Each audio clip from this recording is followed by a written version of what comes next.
Hello મિત્રો, આજે હું લઈને આવી છું એક એવી રેસિપી જેનું નામ સાંભળતા જ મોઢામાં પાણી આવી જાય, પિઝા પરાઠા. હા, ઘરમાં બેસીને જ પિઝાની મજા અને પરાઠાનો સ્વાદ એ પણ એક જ ડિશમાં. અને સૌથી મજાની વાત તો એકદમ સરળતાથી બની જાય અને એકદમ ટેસ્ટી અને એકદમ રેસ્ટોરન્ટ જેવું સ્વાદ આવે એવી ડિલિશિયસ રેસિપી આપણે ઘરે જ બનાવીશું. તો ચાલો જોઈ લઈએ કે કઈ રીતે આપણે પ્રિપેરેશન કરીએ. તો સૌથી પહેલાં તો એક મિક્સિંગ બોલમાં આપણે ફિલિંગ રેડી કરીશું. તો તેની માટે તમારી પસંદના કોઈ પણ શાકભાજી લઈ લો. અહીં હું સૌથી પહેલે લઈ રહી છું ડુંગળી, ટમેટાં અને તેની સાથે જ આપણે થોડી સમારેલી કોબી, કેપ્સિકમ અને ગાજર, આ બધા જ શાકભાજીને આપણે ઝીણા ઝીણા સમારી લેવાના છે. શાકભાજી તમે તમારી મનપસંદના ઉમેરી શકો છો અને તેનું પ્રમાણ પણ તમારી ઈચ્છા અને સ્વાદ મુજબ વધારે ઓછું રાખી શકાય છે. હવે તેમાં આપણે થોડા બાફેલા મકાઈના દાણા એડ કરી દઈએ. બસ આટલા જ શાકભાજી મેં લીધા. હવે થોડું આપણે ટેસ્ટી અને ફ્લેવરફુલ બનાવવા માટે મિક્સ હર્બ ઉમેરીશું, થોડા ચીલી ફ્લેક્સ, અને એકદમ ટેસ્ટી બનાવવા માટે તેની માટે આપણે અહીં એડ કરી રહ્યા છીએ શેઝવાન ચટણી.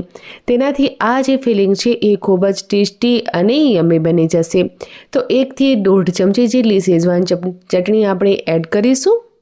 હવે બધાને સરસ રીતે આપણે મિક્સ કરી લઈએ. શાકભાજીની સાથે આ ફિલિંગ ખૂબ જ ટેસ્ટી બને છે અને 5 મિનિટની અંદર તો બનીને રેડી પણ થઈ જ જવાની છે. સૌથી લાસ્ટમાં આપણે ચીઝનો ઉપયોગ કરીશું. ચીઝ તમારી ઈચ્છા મુજબ તમે મોઝરેલા ચીઝ અથવા તો આ રીતે ચીઝ ક્યુબનો યુઝ પણ કરી શકો છો. ચીઝ પણ તમારી ઈચ્છા મુજબ વધારે કે ઓછી રાખી શકાય છે. તો બસ હવે ચીઝને પણ આપણે આ બધા જ વેજીટેબલ્સ સાથે સરસ રીતે મિક્સ કરી લઈએ એટલે આપણી ફિલિંગ બનીને રેડી થઈ જશે. તો લો, ફિલિંગ રેડી છે. હવે ફિલિંગને સાઈડમાં મૂકી દઈએ અને અહીં આપણે રોટલી માટેનો જે લોટ બાંધ્યો હોય ને તે બસ એ જ રોટલો આપણે મોટો એવો લોયો બનાવી લીધો છે. રોટલી પરાઠા માટે જે નોર્મલ ઘઉંનો લોટ બાંધતા હોઈએ એવી જ રીતે આ લોટ બાંધી લ્યો છે. તેનાથી આપણે મોટો લોયો લઈ અને મોટી એવી રોટલી બનાવી લેવાની છે. યાદ રહે કે એની જે થિકનેસ છે એ થોડી વધારે મોટી રાખવાની છે, એકદમ પતલી એવી રોટલી નહીં વણવાની. હવે સેન્ટરમાં આ રીતે આપણે સૌથી પહેલાં તો ટોમેટો કેચઅપ એડ કરીશું અને સરસ રીતે સ્પ્રેડ કરી લઈશું. અહીં તમે ઈચ્છો તો મેયોનીઝનો પણ ઉપયોગ કરી શકો છો. હવે જે ફિલિંગ આપણે રેડી કરીને રાખી છે તેને આપણે બસ આ જે રીતે આપણે ટોમેટો કેચઅપ સ્પ્રેડ કર્યું એટલા જમાં આપણે આ ફિલિંગ પણ સ્પ્રેડ કરી દઈશું. સાઈડવાળી જે જગ્યા છે ત્યાં આપણે ફિલિંગ સ્પ્રેડ નહીં કરીએ. હવે જે સાઈડમાં આપણે કોરું મૂક્યું છે ત્યાં આ રીતે આપણે ફોલ્ડ કરી અને પરાઠાનો શેપ આપી દેવાનો છે. ઘઉંનો લોટ છે એટલે સીલિંગ માટે કોઈ પણ સ્લરી કે પાણીની કે જરૂર નહીં પડે અને એકદમ સરળતાથી તમારો જે પરાઠો છે એ સીલ થઈ જશે. તો બસ એકદમ સિમ્પલ અને એકદમ ઇઝી પ્રોસેસ છે.